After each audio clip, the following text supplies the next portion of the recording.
Hello दोस्तों। स्वागत है आपका आपके अपने कॉलेज बुक चैनल पर। तो इस वीडियो में हम देखेंगे Rajasthan university BSc first year 2022 का जो आज का पेपर है वो पेपर आ गया है। इसमें किस तरह क्वेश्चन रहे, किस पैटर्न में क्वेश्चन रहे हैं यूनिट वाइज हम यहाँ आप देख सकते हैं। आज ही अभी जस्ट आज हुआ था ये पेपर और यहाँ हम इसको यूनिट वाइज चेक करेंगे तो आप देख सकते हो पेपर का जो पैटर्न हो किस टाइप से रहा है, ताकि बाकी अदर यूनिवर्सिटी हैं वो हाँ, अपनी क्लियर कर सकते हैं कि क्वेश्चन जो पेपर है उसका पैटर्न क्या रहने वाला है। तो यहाँ हम देखें यूनिट फर्स्ट की अगर हम बात करें, discrete mathematics BSc first year में यूनिट जो फर्स्ट है वो सेट वाली यूनिट फर्स्ट है। क्योंकि देखो अदर यूनिवर्सिटी में यूनिट चेंज हो सकते हैं, सिलेबस लगभग सबका सेम ही है।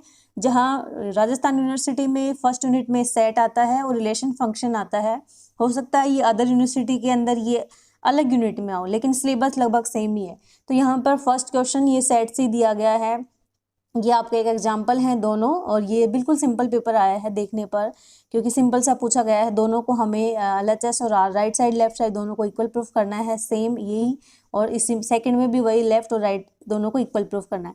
यहाँ पर सेकंड क्वेश्चन बी में हमें दिया गया है कि 1 से लेकर 1000 के मध्य ऐसे कितने पूर्णांक हैं जो 2, 3, 5 अथवा 7 से विभाजित नहीं होते हैं। यहाँ पूछा गया है कि 2, 3, 5 और 7 से डिविजिबल नंबर नहीं है।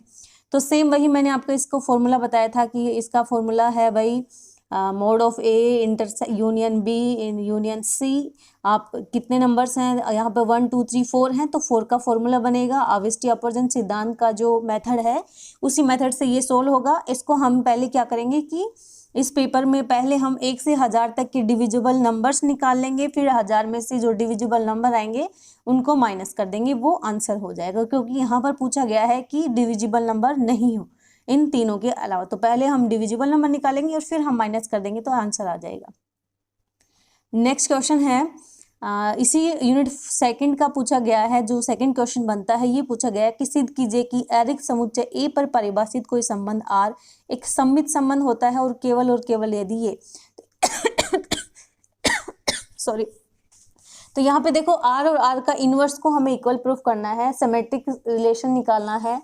तो ये रिलेशन फंक्शन का है और सेकंड भी हमें एक मैट्रिक्स दे दी और इस मैट्रिक्स का शून्य आव्यूह द्वारा निरूपित आंशिक क्रम संबंध निकालना है। तो ये जो मैट्रिक्स है इसका आंशिक क्रम संबंध हमें बताना है। तो ये दोनों क्वेश्चन ए और बी दोनों रिलेशन और फंक्शन के हैं। यहाँ फर्स्ट यूनिट में कोई मिक्स नहीं हुआ है, सेट से अलग से सेपरेट क्वेश्चन पूछा गया है और रिलेशन फंक्शन जो है उसका अलग से क्वेश्चन पूछा गया है।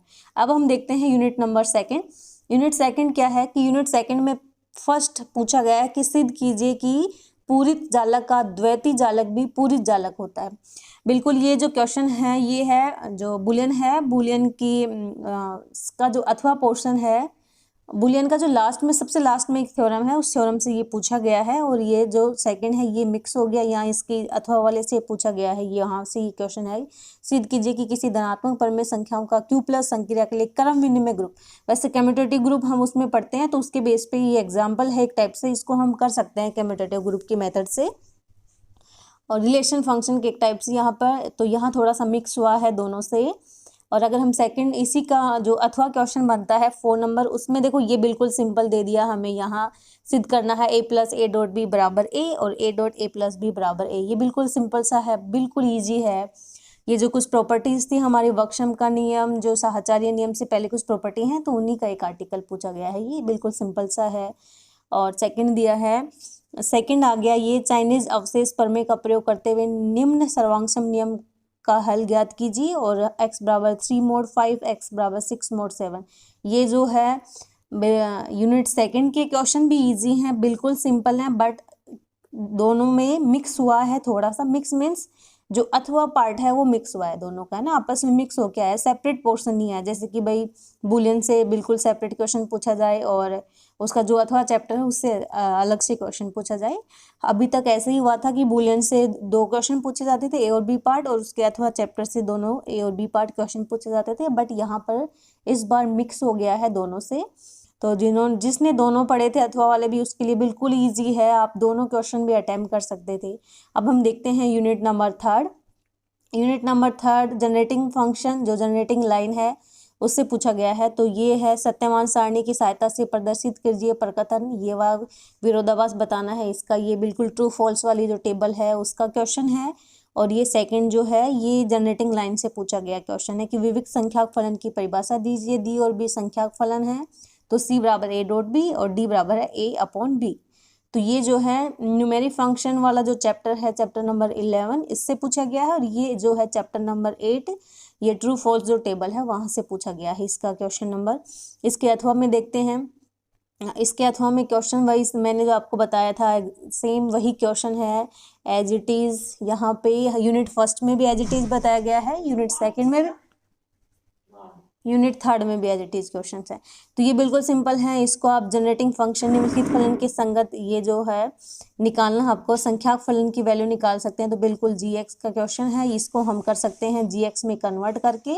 और जीएक्स की जो मेथड है सेम मैंने आपको ये यूट्यूब पे भी करवाया हुआ है ये क्वेश्चन, और मोस्ट इंपॉर्टेंट में भी बताया था। और इसका सेकेंड पार्ट दिया है, ये हमें पूछा गया है जनक विधि द्वारा पुनरावर्ती संबंध को हल करना है। तो जनक विधि जो है, जनक विधि, तो इसका सेकंड बी पूछा गया है, जनक फलन विधि द्वारा पुनरावर्ती संबंध को हल कीजिए। तो बिल्कुल यहाँ पर हमें जो जनक फलन निकालना डायरेक्ट है, देखो बाउंड्री कंडीशन दी है, बिल्कुल 3 मेथड्स हैं, पहली मेथड का ही क्वेश्चन है ये। फर्स्ट सिर्फ आपको CF निकालना है, क्योंकि यहाँ पर हमारे पास बाउंड्री कंडीशन की जनक विधि, अच्छा जनक फलन दिखाना है, recurrence relation using generating function to solve the recurrence relation. ठीक है, यहाँ पर ये दिया गया है अपन को ए। तो ये जो थर्ड मेथड है उस थर्ड मेथड का क्वेश्चन है, जनक फलन विधि दिया है नाम, इसलिए ये लग जाएगा यहाँ पर। सॉरी एक सेकंड, जनरेटिंग फंक्शन है इसमें, देखो दोनों मेथड, हाँ इसमें सिर्फ आपको CF निकालना पड़ेगा, CF के अलावा कुछ नहीं, क्योंकि CF में हमारे पास f ऑफ x जो होता है वो इक्वल्स टू 0 मीन्स उस नो इक्वल टू 0 होता है और बाउंड्री कंडीशन होती है। तो यहाँ हमें बाउंड्री कंडीशन गिवन है और साथ में ये वैल्यू गिवन है। अगर जनक विधि हो तो जनक विधि में हमारे पास क्या होता है कि f ऑफ x भी गिवन होता है, बट यहाँ हम लगा सकते हैं f ऑफ x को 0 लेके। तो दोनों मेथड यूज कर सकते हैं। अगर हम देखें तो जनक फलन विधि नाम दिया है, तो हम इसमें थर्ड मेथड यूज करेंगे ना। नेक्स्ट है फोर्थ यूनिट की बात करें, फोर्थ यूनिट है, फोर्थ यूनिट का पहला क्वेश्चन दिया है, ये इंपॉर्टेंट क्वेश्चन मैंने आपको बताया था, एज इट इज आपको यहाँ पर गिवन है। और सरल ग्राफ में जीव पूरा ग्राफ की परिभाषा बतानी है। सिंपल है पूरा ग्राफ, कॉम्प्लीमेंट्री जो कॉम्प्लीमेंट्री सिंपल ग्राफ दिया है उसकी डेफिनेशन बतानी है हमें। और इस पहले वाले में दिया है कि सिद्ध कीजिए कि n सेट्स वाले सरल ग्राफ G में कोरों की संख्या ये होती है।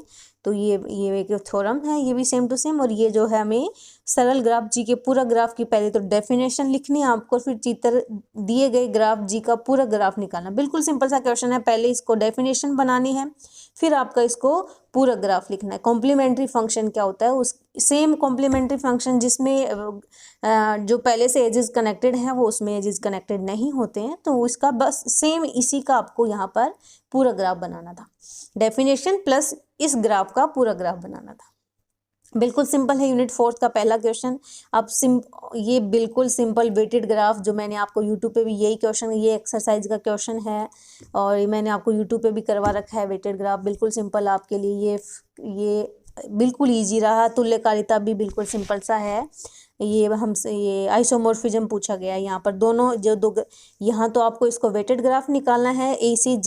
A to Z आपको वेटेड ग्राफ की लेंथ बतानी है कि ये कितनी लेंथ रहेगी इसकी, जो डिस्टेंस है उस डिस्टेंस को बताना है। और B दिया है हमें यहाँ पर, B में है तुल्यकालिता के लिए परीक्षण कीजिए कि ये दोनों जो ग्राफ है इन दोनों ग्राफों के बीच में आपको आइसोमॉर्फिज्म बताना। आइसोमॉर्फिज्म की वही 3 कंडीशन है, पहले 1 होना चाहिए, सेकंड ऑन टू होना चाहिए और थर्ड ये आपस में कनेक्टेड होना चाहिए। मीन्स हर ग्राफ की इस ग्राफ की एजेस जो हैं इक्वल होनी चाहिए। V1 में अगर 2 एजेस हैं तो V2 पे भी 2 एजेस होने चाहिए सेम। तो ये 3-4 इसकी इन तीनों कंडीशंस हैं और इनकी यानी कि एवरी वर्टेक्स की डिग्री क्या होनी चाहिए, इक्वल होनी चाहिए। तो ये था आइसोमॉर्फिज्म। बिल्कुल सिंपल सा है, इतना इजी पेपर आया है ये राजस्थान यूनिवर्सिटी आज का जो पेपर है बिल्कुल सिंपल है। तो आप इसके बेस पे बाकी जो अदर यूनिवर्सिटीज़ हैं वो अपना तैयारी कर सकते हैं। अगर किसी ने कुछ छूट गया हो तो आप इसको पेपर को देख के वो कवर कर सकते हो।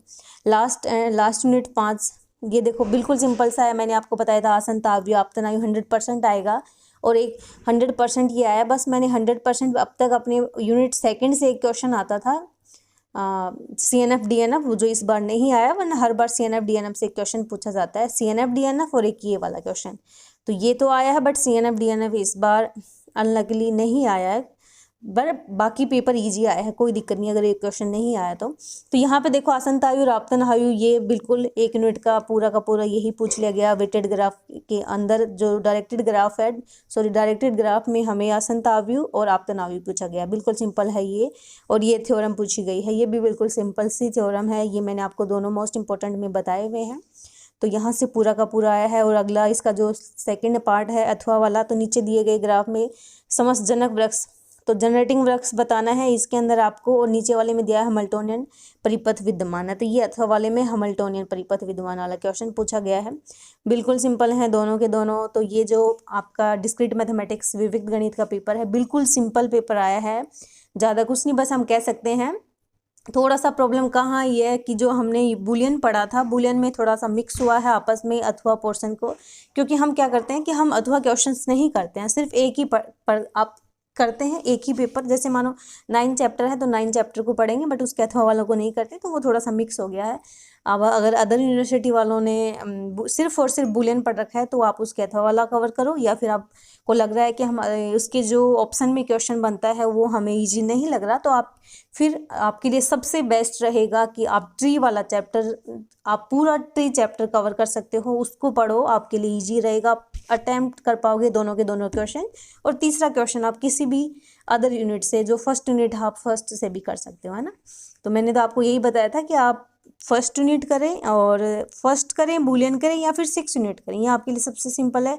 क्योंकि जनरेटिंग, वैसे तो generating function easy, generating line easy है, बट जनरेटिंग लाइन हर बच्चे नहीं कर सकते, जिन्होंने क्लास अटेंड नहीं करी वो नहीं कर सकता है। तो आप, हाँ इतना है कि आप 6 कर सकते हो, जो कि ट्री चैप्टर है, यूनिट नंबर 5 है, और फर्स्ट कर सकते हो जो सेट है, और बूलियन कर सकते हो सकता है कि बूलियन का जो CNF DNF है वो अदर यूनिवर्सिटी में पूछ लिया जाए, तो वैसे भी उसमें बिल्कुल सिंपल सा है, ये आप मेरा एक वीडियो देख सकते हो, उसी में वो क्लियर हो जाएगा।